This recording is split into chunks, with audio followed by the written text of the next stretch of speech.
Kiwi are an ancient oddity and they're perfectly adapted for life in the undergrowth. Left to their own devices, they can live for decades, but most don't get that chance because the majority of chicks are killed within the first few weeks of life. Dr. John McLennan has been studying kiwi for many years and knows how devastating predators can be for kiwi populations. Kiwi are declining on the mainland, and particularly so in the North Island. They're declining quite quickly there, probably at a rate of about 3 to 5% a year. Wherever you go on mainland New Zealand, one of the main reasons for decline is the fact that these gorgeous little fellows here aren't making that journey to adulthood.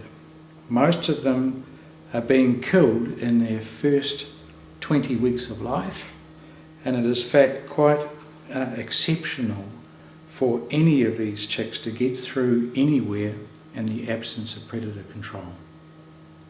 They need a place to live. We need to preserve their habitat, but above all else we have to make that habitat safe, and to make it safe we have to control predators.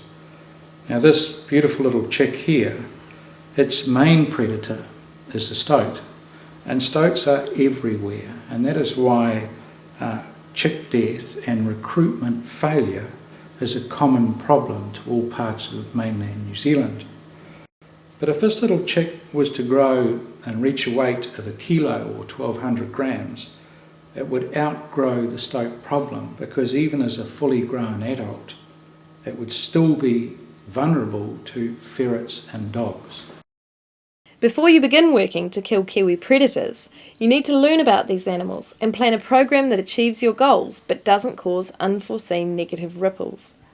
If you remove just rats, what will the stoats eat? If you take out the stoats, what will happen to the rabbit and the mice numbers? These things have to be thought through, and there are best practice guidelines and experienced trappers available to help. It's good to target predator control to the times of year when the pest animals have the greatest impact on kiwi. For stoats, this begins when they leave their dens in October and runs through to March, which coincides with when kiwi chicks are most vulnerable and weigh less than 1 kilogram in weight. There are many different types of trap, and it is important to follow the recommended best practice for each one. New traps are being developed all the time, but the basic trapping principles to follow can be applied to most equipment. We're going to look at the traps most likely to be used by community kiwi protection projects to catch different types of predators. Remember to take all health and safety precautions to avoid being injured by traps or catching a disease from handling dead animals or tainted traps. You also need to be careful to make sure you only catch the animal you're targeting. We don't want to put any other species at risk, especially kiwi. Trapping stoats is usually done with a trap called the Dock 150 or 200, or fen traps set under covers. You'll have the most success by putting traps under a little overhead vegetation where you would expect to find stoats, that is, along streams, bush tracks, roads, fence lines, banks, ridges, and where their prey is found. Okay, Nicola, what we do, the mustelids, the predators we're trying to get, love tunnels, so we use tunnels. In this case it's a plastic tunnel. You can use wooden ones. They love running through it. And the other thing is too, these are kill traps, fens in this case, fen mark 6 in this case, so that keeps the non-target species away. The last thing we're going to do is catch a kiwi. Okay, so what we do on a reasonable level place, so you can dig out with a spade, or in this case all I do is use the tunnel itself.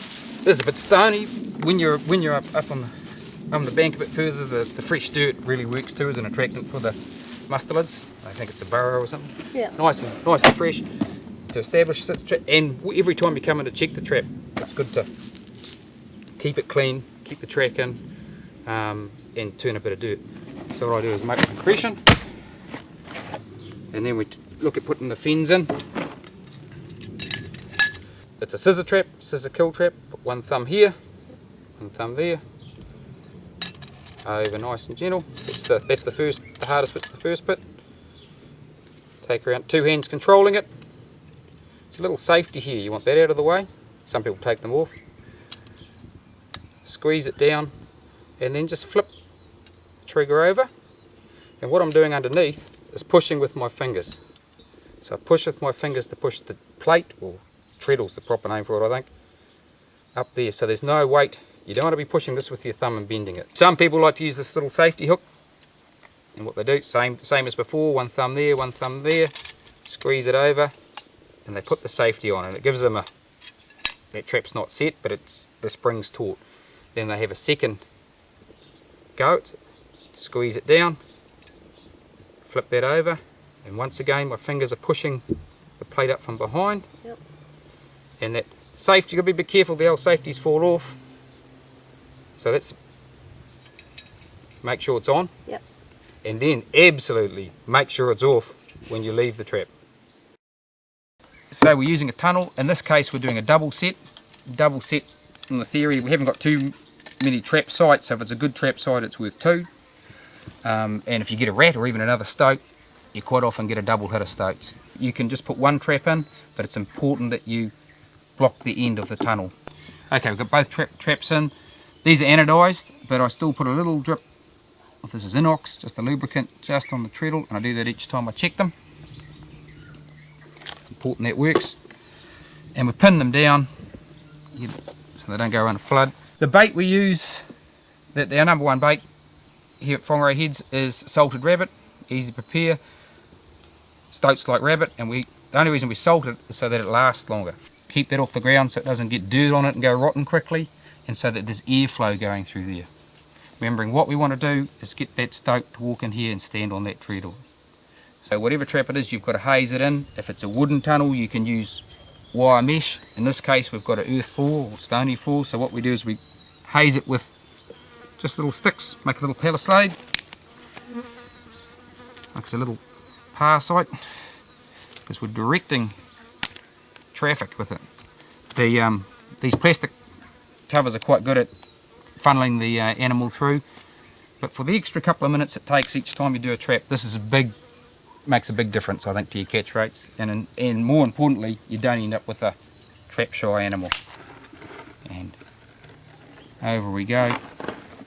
Final look through to make sure it's all sweet, and you can either pin that down, or what I like doing, it's easier, a couple of rocks, stops other animals interfering with it, and it means when you come to check it, all you got to do is take the rocks off.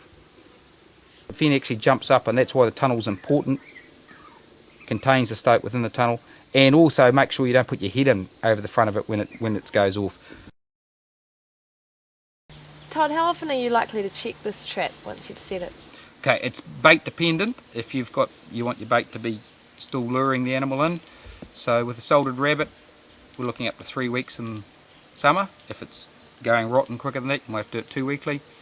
And between 4 and 6 weeks in the winter here in Northland. It's actually important that you're not coming to check them every day. Some people get a bit obsessive and start checking their traps every day, and I think they just leave too much human smell around the place. Yeah.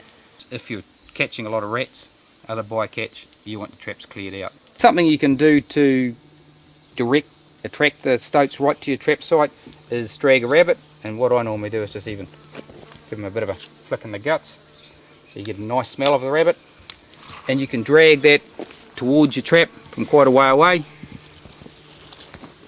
a nice smell of rabbit. And here, do the same the other side, from as far back as you want to, and just as an added attractant to bring the predators into the trap site.